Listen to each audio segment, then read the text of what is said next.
चलिए फ्रेंड्स करते हैं आज का अपना वीडियो। आज के इस वीडियो में आपको बताऊंगा मैथ्स का सैम्पल क्वेश्चन पेपर जो कि 2022 में आने वाला है, इसलिए इस वीडियो को अंत तक जरूर देख लेना, क्योंकि आज के इस वीडियो में आपको बताने वाला हूं मॉडल क्वेश्चन पेपर जो कि आपका सेट फर्स्ट है, क्लास 9th का है, मैथमेटिक्स का है। इसलिए इस वीडियो को अंत तक जरूर देख लेना, क्योंकि यह आने वाले एग्जाम से रिलेटेड 2022 की जो आपका ईयरली एग्जामिनेशन होगा उसी में यह क्वेश्चन आएगा। 100% चांस लग रही है यह क्वेश्चन आ सकता है आपके एग्जाम में, क्योंकि यह मॉडल क्वेश्चन पेपर 2022 का है। तो सामान्य निर्देश आपके सामने है। पहला है कि कुल प्रश्नों की संख्या, यानी कि इस क्वेश्चन पेपर में आपकी जो संख्या होगी वह 40 होगी। ये आपको मैं बताते चलूँ, यह जेएससी बोर्ड के लिए है, खासकर जेएससी बोर्ड के लिए, यानी कि झारखंड बोर्ड के लिए है।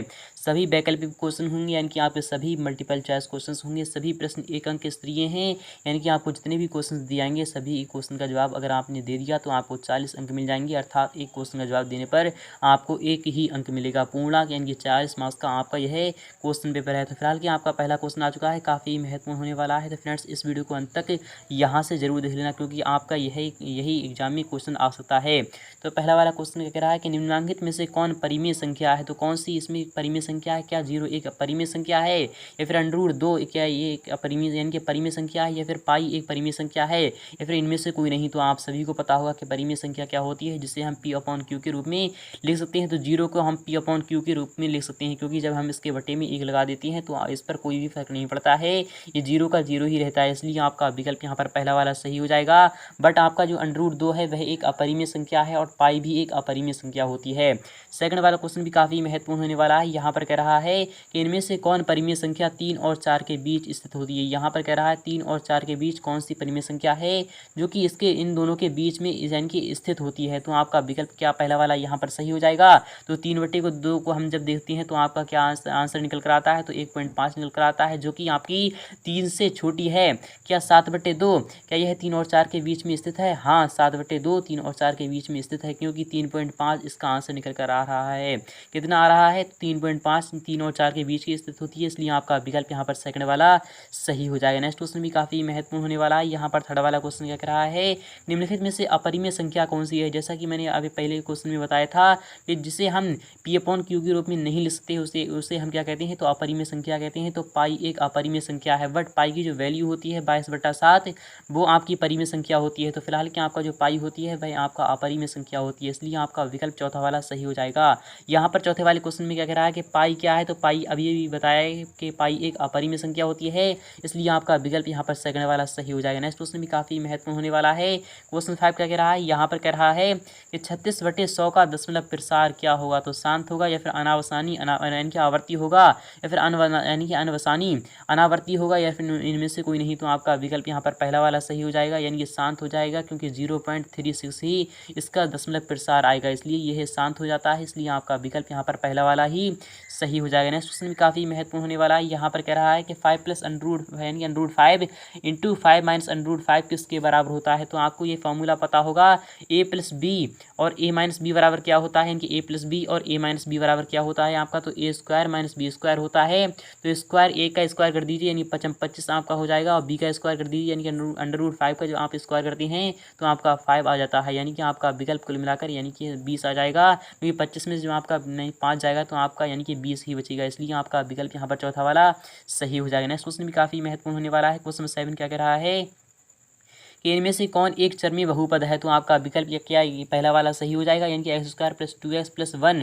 क्या यह एक चरमी बहुपद है। तो हाँ, यह एक चरमी बहुपद है, इसलिए आपका क्या जवाब आएगा, यानी कि यह क्या है, तो एक चरमी बहुपद है, इसलिए आपका विकल्प यहाँ पर पहला वाला सही हो जाएगा। नेक्स्ट क्वेश्चन भी काफ़ी महत्वपूर्ण होने वाला है। क्वेश्चन 8 क्या कह रहा है, निम्नलिखित में से कौन बहुपद नहीं है। इसमें आपको बताना है कि कौन इसमें से एक बहुपद नहीं है।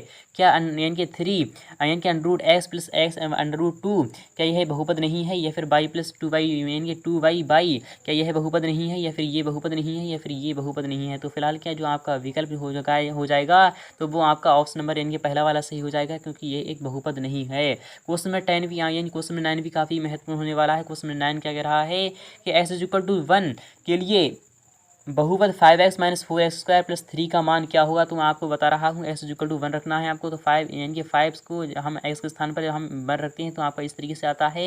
तो 4x के स्थान पर आपका 1 आता है, स्क्वायर कर दीजिए, कोई असर नहीं पड़ता है। फिलहाल ये 3 आपका इस तरीके से आ जाएगा। तो 5 एकम 5 हो जाएगा और माइनस का 4 प्लस 3 यानी 5 3 कितना हो गया, तो 8 हो गया। 8 में से 4 गया, आपका 4 बचेगा। तो फिलहाल क्या आपका विकल्प यहाँ पर 4 होना चाहिए, यानी कि जो आपका कुल मिलाकर जो आंसर होगा वो 4 होगा। फिलहाल कि ये चारों ही ऑप्शन में नहीं दिया जा रहा है, इसलिए रॉन्ग हो जाएगा। बट आपको 4 ध्यान में रखना है। यहाँ पर आपको नेक्स्ट क्वेश्चन देते हैं। क्वेश्चन नंबर 10 भी काफ़ी महत्वपूर्ण है, हर साल फंसता है, इस सारी पक्का फंसेगा। यहाँ पर क्या कह रहा है कि x प्लस 1 से 3 यानी कि 3x² प्लस x माइनस 1 को भाग देने पर शेषफल क्या प्राप्त होता है। तो आपको बता रहा हूँ, जब भी ऐसा कोई क्वेश्चन आए तो उससे भाग इस तरीके से दे लीजिए, यानी कि x plus 1 is equal to आपका 0 रख दीजिए और s इज इक्वल टू आपका -1 रख दीजिए। तो आपका विकल्प यहाँ पर क्या आ जाएगा, तो 3x² है, यानी कि 3x² को यह जो हम निकालते हैं तो आपका क्या निकल कर आता है, तो 3 हो जाता है और यानी कि -1 हो जाता है और आपका इधर -1 है, यानी कि 3 में से जो आपका -2 चला जाएगा तो आपका यहाँ पर क्या आएगा, तो आपका 1, यानी कि इसका जो शेषफल बचेगा वो 1 बचेगा। क्वेश्चन नंबर 11 भी काफ़ी महत्वपूर्ण है। यहाँ पर कह रहा है 12x² माइनस 7x प्लस 1 का गुणनखंड है, तो इसमें कौन सा गुणनखंड होगा, तो आपको बता रहा हूँ 12 1 में 12 होता है, तो आपका 12 होता है। तो इस तरीके से आप यहाँ पर कर सकते हो। तो मैं यहाँ पर आपको दिखा रहा हूँ 12x² आप यहाँ पर कर दीजिए, 12x² कर दीजिए, माइनस का आपका क्या बचेगा, तो 4 3 12 होता है, यानी 4x हो जाएगा आपका और प्लस में आपका 3x हो जाएगा। क्या हो जाएगा, 4x प्लस 3x हो जाएगा और आपका यानी कि क्या बचा है, तो आपका यहाँ पर 1 बचा है। इस तरीके से जो आपका यानी कि 12 में और 4 में आप यहाँ पर यानी क्या लीजिए, इसमें कॉमन लीजिए, तो 4x आपका यहाँ पर कॉमन आ जाएगा। तो 4 3 12 यानी कि 3x आएगा आपका यहाँ पर और माइनस से 1 आएगा और इसी तरीके से आपका यहाँ पर आ जाएगा 1 और 3x माइनस 1 इस तरीके से आपका यहाँ पर आ जाएगा। तो यहाँ पर माइनस का 1 यहाँ पर कॉमन है, तो आपका जो आंसर आएगा कुल मिलाकर ये क्या आएगा, यानी 3x माइनस 1 आ जाएगा और यहाँ पर 4x प्लस 1 आएगा, यानी कि इसमें ये किस विकल्प में दिया जा रहा है, इसलिए आपका विकल्प यहाँ पर सेकंड वाला सही हो जाएगा, क्योंकि 3x माइनस 1 और 4x प्लस 1 आपका थर्ड सेकंड वाले ऑप्शन में दिखा रहा है। क्वेश्चन नंबर 12 भी काफ़ी महत्वपूर्ण है। यहाँ पर कह रहा है यदि x minus 1 px is equal to x² plus s plus k का एक गुणनखंड है तो k का मान क्या होगा। तो आपको यहाँ पर दिखा रहा है x माइनस 1 है, इसलिए s इज इक्वल टू आपका क्या निकल कर आएगा, तो 1 आपको रखना है। तो आपकी s इज इक्वल टू जब आप 1 रखते हैं तो आपका क्या आंसर निकल कर आता है, तो s² के स्थान पर आपको क्या रखना है, यानी कि एक हो जाएगा प्लस 1 यानी कि 2 हो जाएगा। तो आपका k इज इक्वल टू आपका क्या निकल कर आएगा, तो -2 निकल कर आएगा। क्या निकल कर आएगा, -2 आएगा, क्योंकि यहाँ पर प्लस का हो रहा है। जब हम बदलते हैं, स्थान बदलते हैं तो आपका माइनस का यानी प्लस का माइनस हो जाता है, माइनस का प्लस हो जाता है, इसलिए आपका विकल्प सेकंड वाला यहाँ पर सही हो जाएगा। क्वेश्चन 13 भी काफ़ी महत्वपूर्ण है। यहाँ पर कह रहा है इनमें से कौन 2 चर वाले रैखिक समीकरण है, यानी कि इसमें बता रहा है कौन 2 चर वाले रैखिक समीकरण है। तो जिसमें 2 चर हैं तो आपका विकल्प यहाँ पर कौन सा सही हो जाएगा, तो आपका सेकंड वाले ऑप्शन में 2 चर दिखा रहा है, x और y, और बाकी का एक अचर हो जाएगा। तो फिलहाल के ये वाले सभी एक चर में बहुपद हैं और आपका सेकंड वाले ऑप्शन में 2 चर दिखा रहा है। क्वेश्चन 14 भी काफ़ी महत्वपूर्ण होने वाला है। यहाँ पर कह रहा है कि 2x plus 3y is equal to 9 को ax plus by plus c is equal to 0 में व्यक्त करने पर abc का मान क्या होगा। तो आप यहाँ पर abc का मान निकाल लीजिए। तो a का मान आपका 2 आ जाता है, a का मान आपका यहाँ पर 2 निकल कर आ रहा है। मैं आपको डायरेक्टली बता रहा हूँ b का मान आपका यहाँ पर क्या निकल कर आ रहा है, तो b का मान आपका 3 आ रहा है, बट जो c का मान आ रहा है वह -9 आएगा, क्योंकि यहाँ पर हम a प्लस बी प्लस सी यानी कि इस तरीके से जो फॉर्मूला होता है, तो जब हम यानी कि इधर जब प्लस की यानी कि प्लस की है तो इधर आके माइनस की हो जाएगी, इसलिए जो आपका विकल्प सही मैच कर रहा है वो क्या कर रहा है, तो आपका विकल्प यहाँ पर सेकंड वाला सही हो जाएगा। नेक्स्ट क्वेश्चन भी काफ़ी महत्वपूर्ण है। क्वेश्चन 15 क्या कह रहा है, आपको ये भी देखना होगा, काफ़ी महत्वपूर्ण है। निम्न यानी कि निम्न हलों में कौन समीकरण x plus 2y is equal to 6 का एक हल हो जाएगा। तो कौन सा एक हल होगा, तो आपको यहाँ पर रखना है क्या 0,0, क्या यह एक हल हो जाएगा। तो 0,0 रखते हैं, यानी कि 0 के स्थान पर 0 हो जाएगा, x के स्थान पर प्लस यानी कि 2y यानी कि 2 0 इज इक्वल टू 6, क्या यह क्या 0 इज इक्वल टू 6 आ सकता है, तो नहीं, नॉट पॉसिबल, यानी कि कोई चांस ही नहीं है। और क्या ये सत्य हो जाएगा, यहाँ पर क्या कह रहा है, यानी कि x स्थान पर 0 है तो 0 प्लस यानी कि 2 चौक 8 यानी कि क्या 8 बराबर 6, क्या यह सिद्ध हो जाएगा, तो कभी नहीं हो सकता, इसलिए ये भी रॉन्ग हो जाएगा। और यहाँ पर कह रहा है 4,0 यानी कि आपका x स्थान पर आपको 4 रखना है और आपको y के स्थान पर आपका क्या रखना है, तो 0 रखना है, यानी कि 2 की जब हम मल्टीप्लाई करते हैं 0 से तो आपका 0 आ जाता है, इस इक्वल टू यानी कि आपका क्या आएगा, तो क्या 6 आ सकता है, यानी कि 4 इक्वल टू 6 क्या आ सकता है, तो नहीं। क्या आपका ऑप्शन नंबर 4 सही हो जाएगा यहाँ पर। तो s के स्थान पर आपको 4 रखना है, यानी कि s के स्थान पर हम 4 रख देते हैं और 2 एकम 2 यानी कि 2 की जब हम यानी कि 1 से गुणा करते हैं तो आपका ये 2 आता है, तो आपका 4 यानी 4 2 प्लस यानी कि 4 प्लस 2 इज इक्वल टू आपका क्या आता है, तो आपका 6 आ जाता है निकल कर, इसलिए आपका विकल्प यहाँ पर चौथा वाला सही हो जाएगा। क्वेश्चन 16 भी काफ़ी महत्वपूर्ण है। यहाँ पर कह रहा रहा है कि एक्स अक्ष और वाई अक्ष के कटान बिंदु को क्या कहते हैं। तो एक्स अक्ष और वाई अक्ष का जो कटान बिंदु होता है ये वाला, उस बिंदु को हम क्या कहते हैं। तो उस बिंदु को हम मूल बिंदु कहते हैं। इसके निर्देशांक भी आपको बताते चल रहा हूँ, 0,0 इसके निर्देशांक होते हैं। तो आपको ये भी ध्यान में रखना होगा। और यहाँ पर अगर बात करें कि यानी ये भुज कैसे कहते हैं, तो एक्स के निर्देशांक को हम भुज कहते हैं और वाई के निर्देशांक को हम कोटि कहते हैं। इसलिए आप इन दोनों को भी ध्यान में रखिएगा। क्वेश्चन 17 भी काफी महत्वपूर्ण होने वाला है कि एक्स निर्देशांकों को क्या कहा जाता है, यानी कि एक्स निर्देशांक जो मैंने अभी भी आपको बताया है उसको क्या कहा जाता है, तो भुज कहा जाता है। इसलिए आपका विकल्प यहाँ पर पहला वाला सही हो जाएगा। क्वेश्चन 18 भी काफी महत्वपूर्ण है। यहाँ पर कह रहा है कि आकृति में बिंदु पी का निर्देशांक कौन सा होगा। तो आपके सामने जो आकृति दी जा रही है उसमें आपको यहाँ पर देखना होगा तो बिंदु में पी का स्थान कौन सा होगा। तो पहले तो हम क्या देखते हैं, तो पहले हम देखते हैं एक्स का स्थान, यानी कि एक्स का स्थान देखते हैं। तो एक्स का आप यहाँ पर 4 तक जा रहा है। फिर उसके बाद 4,2 इसका यानी कि क्या आना चाहिए, 4,2 आना चाहिए। फिलहाल की मैं आपको बता रहा हूँ क्योंकि 4,2 आना चाहिए। फिलहाल कि आपका 4,2 यानी कि कोई से भी विकल्प नहीं दिया जा रहा है। तो आपका यहाँ पर ये रॉन्ग बन गया है, बट आपका 3,2 यहाँ पर बनना चाहिए। फिलहाल कि यहाँ पर कोई भी ऑप्शन नहीं है। फिलहाल कि जब आपको इस तरीके से डायग्राम दिया जाए तो आपका 4,2 ही आपको लिखना होगा, क्योंकि ये चारों ही ऑप्शन रॉन्ग दिए जा रहे हैं। क्वेश्चन 19 भी काफ़ी महत्वपूर्ण है। क्वेश्चन 19 क्या कह रहा है, दो भिन्न रेखाओं में कितने बिंदु उभयनिष्ठ हो सकते हैं। जब दो भिन्न होती हैं, यानी कि जब दो भिन्न रेखाएं होती हैं, मान लो ये एक रेखा है, ये भी एक रेखा है, तो दो भिन्न रेखाओं में कितने बिंदु उभयनिष्ठ हो सकते हैं। तो कौन कौन से बिंदु उभयनिष्ठ हो सकते हैं। मान लो ये एक रेखा है या फिर एक ये रेखा है, तो इसमें केवल और केवल एक ही बिंदु उभयनिष्ठ हो सकता है। इसलिए आपका विकल्प यहाँ पर ए वाला सही हो जाएगा। सेकंड वाला क्वेश्चन भी काफी महत्वपूर्ण होने वाला है। क्वेश्चन 20 है, वे वस्तुएं जो परस्पर संपाती होती हैं क्या कहलाती हैं, बराबर होती हैं या फिर दोगुनी होती हैं, फिर आधी होती हैं या फिर बराबर नहीं होती हैं। तो संपाती जो होती हैं वह सदैव क्या होती हैं। तो आपको इसका जवाब कमेंट सेक्शन में बताना होगा। क्वेश्चन 21 भी काफी महत्वपूर्ण है। यहाँ पर कह रहा है 54 डिग्री का पूरा कोण क्या कहलाता है। तो आपको पता होगा यानी कि 54 डिग्री का पूरा कोण क्या होता है। तो फिलहाल मैं आपको बता रहा हूँ पूरा कोण क्या होते हैं, यानी कि वे दो कोण जिनका योग जब 90 डिग्री होता है उसके हम पूरा कोण कहते हैं। तो एक्स प्लस आपका क्या है, एक्स प्लस आपका क्या है, तो 54 है। X plus 54 is equal to आपका क्या आएगा, तो 90 आएगा। तो एक्स इज इक्वल टू आपका 36 आ जाएगा निकल कर, यानी कि एक्स इज इक्वल टू आपका क्या आएगा, तो 36 यानी कि आपका निकल कर आ जाएगा। क्योंकि यहाँ पर किस तरीके से आएगा, यानी कि इस तरीके से मैं आपको बता रहा हूँ, यानी कि 90 में से जब आपका 54 जाएगा ना, यानी कि 90 में से जब आपका 54 जाएगा तो आपको यानी कि 90 में से जब आपका क्या जाएगा, तो 54 जाएगा। तो आपका यहाँ पर कितना बचेगा, तो 90 में से 54 जाएगा तो आपका किस तरीके से आपका बच रहा है, तो 36 आपका यहाँ पर आंसर आना चाहिए। तो फिलहाल यहाँ पर यानी कि पूरा कह रहा है, तो समकोण जब होता है यानी कि कोटि पूरक जो होता है, जब कोटि पूरक की बात होती है तो आपका 36 बचता है। फिलहाल यहाँ पर पूरक है, यानी कि पूरक है तो आपका क्या निकल कर आएगा, 180 में से यानी 54 लेस कर दीजिए, यानी कि 180 में से 54 लेस कर दीजिए, आपका आंसर आपके सामने आ जाएगा। यानी 180 में से जब हम 54 घटाते हैं तो आपका 10 में से 4 गया, आपका यहाँ पर 6 बचेगा।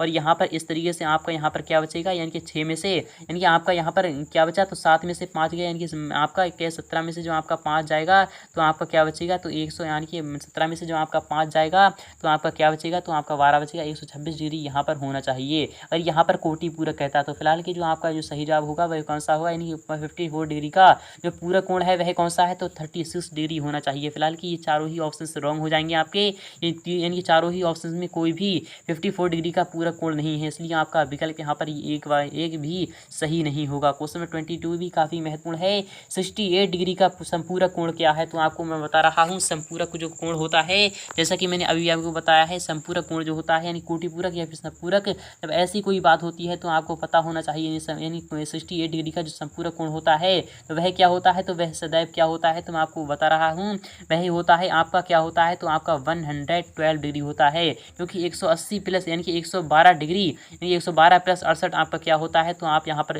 यानी कि आप इस पर एडिशन कर दीजिए तो आपका यहाँ पर 180 निकल कर आ जाएगा। फिलहाल कि आपका ऑप्शन नंबर 3 यहाँ पर सही हो जाएगा। क्वेश्चन 23 भी काफ़ी महत्वपूर्ण है। यहाँ पर कह रहा है एक यानी कि 180 डिग्री से अधिक लेकिन 360 डिग्री से कम माप वाले कोण को हम क्या कहते हैं, तो हम उसे कहते हैं ऋजु कोण। इसलिए आपका विकल्प यहाँ पर पहला वाला सही हो जाएगा। क्वेश्चन 24 भी काफ़ी महत्वपूर्ण है कि आकृति में AOB एक रेखा है, एक्स का मान क्या होगा। आपको एक्स का मान निकालना है। तो 5x और 9 के 4x आपका यहाँ पर 9s हो जाएगा। 9s हम जानते हैं कि एक सरल रेखा एक सीधी सरल रेखा पर बने यानी कि सभी कोणों का योग कितना होता है, तो 100 180 डिग्री होता है तो 9 से आपका यहाँ पर क्या आ जाएगा, यानी कि आपका 20 डिग्री आंसर निकल कर आ जाएगा। इसलिए आपका विकल्प यहाँ पर सेकंड वाला सही हो जाएगा। क्वेश्चन नंबर 25 भी काफी महत्वपूर्ण है कि त्रिभुज के तीनों कोणों का योग कितना होता है। तो आप सभी जानते होंगे त्रिभुज के तीनों कोणों का योग सदैव 180 डिग्री होता है, क्योंकि 3 कोण है इसलिए सदैव 180 डिग्री ही आएगा, क्योंकि सदैव त्रिभुज के जो तीनों कोणों का योग होता है वह सदैव 180 डिग्री होता है। बट जो यानी चतुर्भुज होता है उसके कोणों का योग जो होता है वह क्या होता है, तो वह होता है 360 डिग्री। नेक्स्ट क्वेश्चन भी काफी महत्वपूर्ण होने वाला है। क्वेश्चन 26 है कि दो सर्वांगसम आकृति होती हैं, समान होती हैं, असमान होती हैं, बड़ा होता है या फिर छोटा होता है। दो सर्वांगसम आकृति जो होती हैं वह कैसी होती हैं, तो समान होती हैं, बड़ा होता है, छोटा होता है, या फिर असमान होती हैं तो समान होती हैं। इसलिए आपका विकल्प यहाँ पर पहला वाला सही हो जाएगा। नेक्स्ट क्वेश्चन भी काफी महत्वपूर्ण होने वाला है। क्वेश्चन 27 है निम्नलिखित में से कौन त्रिभुजों की सर्वांग समता कसौटी नहीं है। तो क्या एंगल साइड साइड क्या यह सर्वांग समता की कसौटी नहीं है, या फिर साइड साइड एंगल क्या यह सर्वांग समता की कसौटी नहीं है, या फिर एंगल एंगल एंगल क्या यह सर्वांग समता की कसौटी नहीं है, या फिर इनकी साइड एंगल साइड क्या यह सर्वांग समता की कसौटी नहीं है। तो आपका विकल्प यहाँ पर थर्ड वाला क्या हो जाएगा, यानी कौन त्रिभुजों की सर्वांग समता की कसौटी है, यानी कौन त्रिभुजों की सर्वांग समता की कसौटी है। आपको ये बताना है फिलहाल कि ये तीनों ही सर्वांग समता की कसौटी हैं, बट जो आपके सामने यहाँ पर क्वेश्चन में यहाँ पर आना चाहिए यानी कसौटी नहीं है, तो आपका विकल्प यहाँ पर थर्ड वाला सही हो जाता। फिलहाल कि आपको यहाँ पर दिखा रहा है निम्नलिखित में से कौन त्रिभुजों की सर्वांग समता की कसौटी है, तो आपको ये तीनों ही आंसर होंगे, बट आपको यहाँ पर क्वेश्चन में आना चाहिए सर्वांग समता की कसौटी नहीं है, इसलिए आपका विकल्प यहाँ पर थर्ड वाला हो जाता। क्वेश्चन 28 भी काफी महत्वपूर्ण है कि त्रिभुज एबीसी में BC इक्वल टू AB है और एंगल B इक्वल टू आपका 80 डिग्री है, तो एंगल A इक्वल टू आपका क्या होगा। तो आपको ये भी निकालना होगा, ये भी काफी महत्वपूर्ण है। ये क्वेश्चन हर साल आता है, इस बार ये पक्का फंसेगा, इसलिए आप इसे अच्छी तरीके से ध्यान में रखिएगा। यह क्वेश्चन काफी महत्वपूर्ण होने वाला है। क्वेश्चन 29 क्या कह रहा है कि चतुर्भुज के अंतः कोणों का योग कितना होता है। तो जैसा कि मैंने आपको बताया था 360 डिग्री होता है, और त्रिभुज के जो कोणों का योग होता है वह 180 डिग्री होता है। क्वेश्चन 30 भी काफी महत्वपूर्ण है। एक चतुर्भुज के कोण 5 यानी 3:5:9:13 के अनुपात में है, इसका सबसे बड़ा कोण कितना होगा। तो आपको बताना होगा 3 यानी कि 3 5 आपका 8 हो गया, 8 9 17 हो गया, 17 और 13 आपका 30 हो जाएगा। तो 30 है इक्वल टू आप जानते हैं कि चतुर्भुज के चारों कोणों का योग कितना होता है, तो 360 डिग्री होता है। तो 3 से आपका 0 से 0 चला जाएगा, और 3 से आपका यानी कि 36 में जब आप जाएगा तो 12 बार जाएगा, तो आपका यानी 12 और 13 की गुणा कर दीजिए, आपका आंसर निकल कर आएगा। तो 12 3 36 यानी 12 3 36 आपका यहाँ पर 3 हासिल चला जाएगा, 12 3 36 हो जाएगा, और 12 1 12 3 15 यानी कि 156 डिग्री आपका आंसर निकल कर आ जाएगा, यानी कि ऑप्शन नंबर 4 आपका यहाँ पर सही हो जाएगा। उसमें 31 भी काफी महत्वपूर्ण है। ये वृत्त की सबसे बड़ी जीवा का यानी जीवा वृत्त होता है, यानी कि वृत्त का क्या होता है। तो वृत्त की जो सबसे बड़ी जीवा होती है वह सेंटर से जाती है, यानी कि क्या होता है, सेंटर से जो जाता है उसे हम व्यास कहते हैं, इसलिए आपका विकल्प यहाँ पर सेकंड वाला सही हो जाएगा। क्वेश्चन 32 भी काफी महत्वपूर्ण है कि अर्धवृत्त का कोण कितना होता है। तो अर्धवृत्त का जो कोण होता है वह क्या होता है, वह अधिक कोण होता है, ऋजु कोण होता है, या फिर समकोण होता है, या फिर न्यून कोण होता है। तो अर्धवृत्त का जो कोण होता है वह कौन सा होता है, तो वह होता है आपका न्यून कोण, इसलिए आपका विकल्प यहाँ पर पहला वाला सही हो जाएगा। नेक्स्ट क्वेश्चन भी काफी महत्वपूर्ण होने वाला है। क्वेश्चन 33 क्या कह रहा है, एक त्रिभुज की विमाएं 40 मीटर 24 मीटर और 32 मीटर के हैं, तो त्रिभुज का परिमाप कितना होगा। तो जब हम त्रिभुज का परिमाप निकालते हैं यानी कि ABC यानी कि तीनों को ही हम यानी कि क्या कर देते हैं, तो जोड़ देते हैं। तो 40 और 24 और 32 आप यानी कि तीनों को ही जोड़ दीजिए। तो 40 और 24 जब हम जोड़ते हैं तो 64 हो जाता है, 64 में जब आप 32 जोड़ते हैं तो आपका क्या निकल कर आता है, तो 96 मीटर आपका आंसर विकल्प आपका ऑप्शन नंबर बी वाला यानी कि सेकंड वाला ऑप्शन आपका यहाँ पर राइट हो जाएगा। क्वेश्चन 34 भी काफी महत्वपूर्ण है। एक त्रिभुज की भुजाएं 40 सेंटीमीटर 24 सेंटीमीटर और 32 सेंटीमीटर है, तो त्रिभुज का क्षेत्रफल क्या होगा, आपको ये भी निकालना होगा, काफी महत्वपूर्ण है। यहाँ पर क्या कह रहा है, तो फिलहाल कि मैं आपको बता रहा हूँ 1/2 बेस इंटू हाइट के यानी फॉर्मूला से बता रहा हूँ, इस तरीके से आप यहाँ पर कर लीजिए। 1/2 बेस हम क्या मान लेते हैं, यहाँ पर बेस हम मान लेते हैं क्या मानते हैं हम यहाँ पर 40 मान लेते हैं, और यहाँ पर क्या मान लेते हैं हम यानी कि क्या मान लेते हैं, तो हम यहाँ पर 24 मान लेते हैं, हम क्या मान लेते हैं ऊंचाई मान लेते हैं। तो आपका 24 में यानी कि 12 बार चलाएगा, 12 चौक 48 यानी कि इस तरीके से आप यहाँ पर निकालते हैं। तो फिलहाल क्या आपका यहाँ पर रॉन्ग आएगा, क्योंकि आपको यहाँ पर क्या यानी हीरोन सूत्र से ही निकालना होगा। नेक्स्ट क्वेश्चन भी काफी महत्वपूर्ण होने वाला है। एक घन जिसका किनारा x है तो उस पार पृष्ठीय क्षेत्रफल क्या होगा, तो 6x यानी कि 6a² होता है। तो आपका विकल्प यहाँ पर ए वाला यानी थर्ड वाला सही हो जाएगा। नेक्स्ट क्वेश्चन भी काफी महत्वपूर्ण होने वाला है। क्वेश्चन 36 क्या कह रहा है, है किसी घनाभ में किनारों की कुल संख्या कितनी होती है। तो घनाभ में किनारों की कुल संख्या कितनी होती है आपको निकालना होगी। फिलहाल कि आपका विकल्प यहाँ पर चौथा वाला सही हो जाएगा, यानी कि 12 होती है। क्वेश्चन 37 भी काफी महत्वपूर्ण है। एक घनाभ जिसकी लंबाई L, चौड़ाई B यानी कि और ऊंचाई H है, तो पार्श्व पृष्ठीय क्षेत्रफल क्या होता है। तो 2 यानी क्या हो, पार्श्व पृष्ठीय क्षेत्रफल कह रहा है, कुल पृष्ठीय क्षेत्रफल नहीं कह रहा है। तो फिलहाल क्या आपका क्या होगा 2LB + BH + HL, यानी कि आपका ऑप्शन नंबर थर्ड वाला यहाँ पर सही हो जाएगा। नेक्स्ट क्वेश्चन भी काफी महत्वपूर्ण है। एक गोला जिसकी त्रिज्या r है, तो गोले का आयतन क्या होगा। तो गोले का आयतन क्या होता है 4/3 πr³ होता है, इसलिए आपका विकल्प यहाँ पर पहला वाला सही हो जाएगा। क्वेश्चन 39 क्या कह रहा है कि मिलान चिन्ह यानी कि बारंबारता कितनी है, तो आपको यहाँ पर दिखा रहा है, यानी कि 5 का ये निशान होता है और ये होता है 4 का। तो आपका विकल्प यहाँ 5, 4, 9 यानी कि ऑप्शन नंबर चौथा वाला यहाँ पर सही हो जाएगा। एक निश्चित घटना की प्रायिकता क्या होती है। तो एक निश्चित घटना की जो प्रायिकता होती है वह सदैव 1 होती है, इसलिए आपका विकल्प यहाँ पर पहला वाला सही हो जाएगा। आई होप आपके समझ में आ चुका होगा। अगर आपके समझ में आ चुका है तो वीडियो को लाइक करना और अपने तमाम दोस्तों के पास शेयर कर दीजिए ताकि वो भी इसका लाभ उठा सकें। तो फ्रेंड्स मिलते हैं नेक्स्ट पार्ट में बहुत जल्द।